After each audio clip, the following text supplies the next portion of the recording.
Chapitre 4. Fuir mon foyer. En rentrant de Gangtok à Lhasa, j'ai fait halte dans beaucoup d'endroits afin de tenter de rassurer mes compatriotes. Et j'ai reçu des rapports de plus en plus alarmants. Je suis arrivé à la capitale le 1er avril 1957, conscient que la situation échappait à tout contrôle en raison des agissements du gouvernement chinois et de ma propre incapacité à exercer une quelconque influence. Dès le milieu de l'été, il est devenu clair que tout ce que m'avait dit Zhou en son nom et en celui de Mao n'avait été que des mensonges et de la dissimulation. Le conflit ouvert perdurait dans le Kham et dans l'Ando, l'est et le nord-est du Tibet. L'armée populaire de libération ne faisait preuve d'aucune retenue. Elle bombardait davantage de villes et commettait de telles atrocités que j'avais du mal à croire à leur niveau de dépravation. Mais elles ont été par la suite confirmées par la Commission internationale de juristes en 1959. Stérilisation forcée, crucifixion, vivisection, enterrer les gens vivants, traîner des gens derrière des chevaux lancés au galop, les pendre la tête en bas et d'autres horreurs.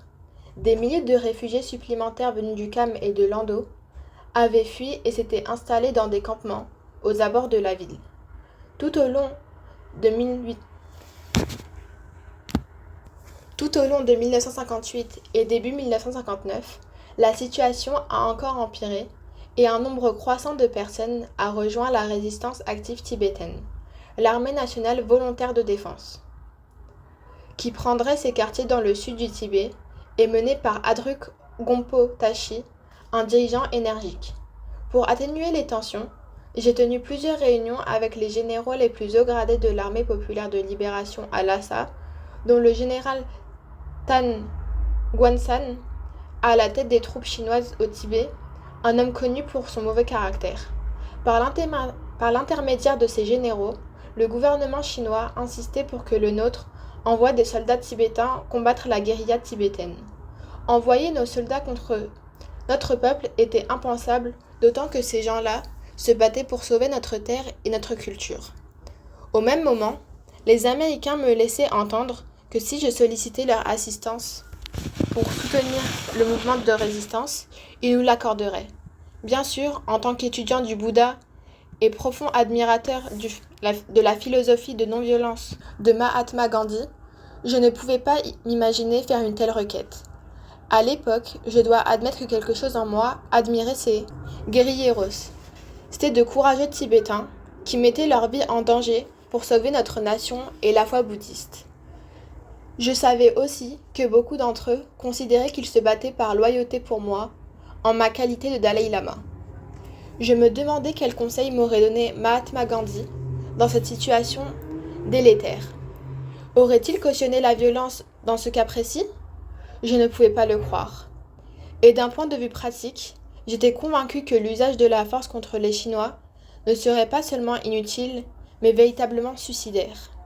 Cela fournirait à l'armée chinoise la parfaite excuse pour écraser les Tibétains avec une puissance maximale.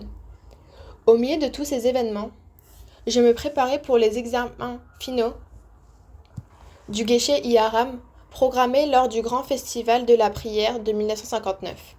La date du 22 février 1959, quand j'ai officiellement passé les oraux dans le grand temple Jokang à Lhasa, a marqué une rupture avec les défis politiques incessants auxquels j'étais confrontée. Le jour où j'ai achevé mon cursus était peut-être le plus beau de ma vie. C'était le point final d'une série d'oraux auxquels j'avais participé dans les 3 grands sièges du savoir, Sera, Drepung et Gandhem. Les 3 principales universités monastiques de l'école Gelug, dans le centre du Tibet, toutes fondées au début du XVe siècle. J'étais à la fois excité et nerveux en songeant aux débats que je devrais mener dans ces 3 enceintes prestigieuses. Par la suite, j'ai appris que ceux qui avaient été désignés pour me poser des questions lors de ce débat étaient aussi très nerveux et peut-être même plus que moi. Au cours des 2 semaines suivantes, la crise dans le pays a atteint son point d'ébullition. L'anxiété des gens, en ce qui concernait ma sécurité personnelle et la présence des troupes chinoises à Lhasa, avait conduit à une situation explosive dans la capitale. Avec autant de personnes rassemblées au même endroit, Plusieurs milliers de Tibétains accourus d'autres régions du pays étaient venus s'ajouter aux locaux, et tous ces soldats de l'armée populaire de libération, il régnait un sentiment omniprésent de gêne et de nervosité. Beaucoup sentaient que quelque chose de grave allait se produire. Le 10 mars, j'étais censée assister à un spectacle culturel dans la garnison chinoise de Lhasa, mais l'invitation était assortie d'une requête inquiétante: venir sans mes gardes du corps. Le bruit s'en était répandu, et des milliers de personnes ont convergé en ville pour m'empêcher de quitter ma résidence au Nord Bulinga. La foule a grossi au cours de la journée, des gens criaient des slogans anti-chinois, affirmant qu'ils ne permettraient pas que le Dalai Lama s'en aille. La situation a bientôt dégénéré en soulèvement populaire massif. La tension a augmenté au cours des jours suivants, au point de devenir chaotique quand la foule a refusé de se disperser. Le 12, des milliers de Tibétaines sont descendues dans la rue et se sont rassemblées devant le palais du Potala.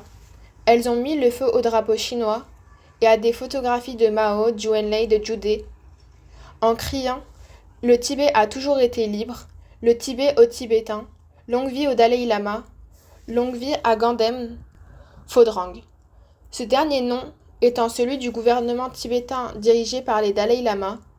La chef de cette manifestation féminine, Gurteng Khunsang, et certaines de ses camarades seraient par la suite fusillées. Le 14 mars, j'ai rencontré environ 70 représentants choisis par le peuple dans l'espoir d'apaiser la situation. Cependant, la tension a continué de monter et la foule des Tibétains de grossir jour en jour. Du 10 mars au 17 mars, l'armée chinoise est restée cantonnée dans ses casernes tandis que j'échangeais des messages avec Tan Gun-san, le général colérique, qui ont peut-être contribué à faire gagner un peu de temps. Il se peut aussi que l'armée chinoise n'ait rien fait en attendant les ordres de Pékin. Selon les informations dont nous disposions, ils avaient le projet d'attaquer la foule et de bombarder le palais du Nord Bulinga. Au sein de mon cercle proche, beaucoup insistaient pour que j'envisage sérieusement de quitter Lhasa pour un temps. Mais j'avais toujours l'espoir que si nous trouvions le moyen de rassurer la masse de Tibétains ordinaires rassemblés dehors et qui s'inquiétaient de ma sécurité, nous pourrions désamorcer la situation et éviter son explosion immédiate. Le 17, vers 16h, 2 gros obus de mortier ont atterri juste devant l'enceinte nord-est du Nord Bulinga, heureusement sans causer aucun dommage. Tout le monde pensait qu'une attaque était imminente. Plus tôt dans la journée, au cours d'une transe, l'oracle d'État Nechung m'avait enjoint de fuir en disant « Pars, va-t'en cette nuit !» Ces instructions étaient conformes avec les conclusions de quelques divinations que j'avais faites moi-même sur la question de partir ou de rester.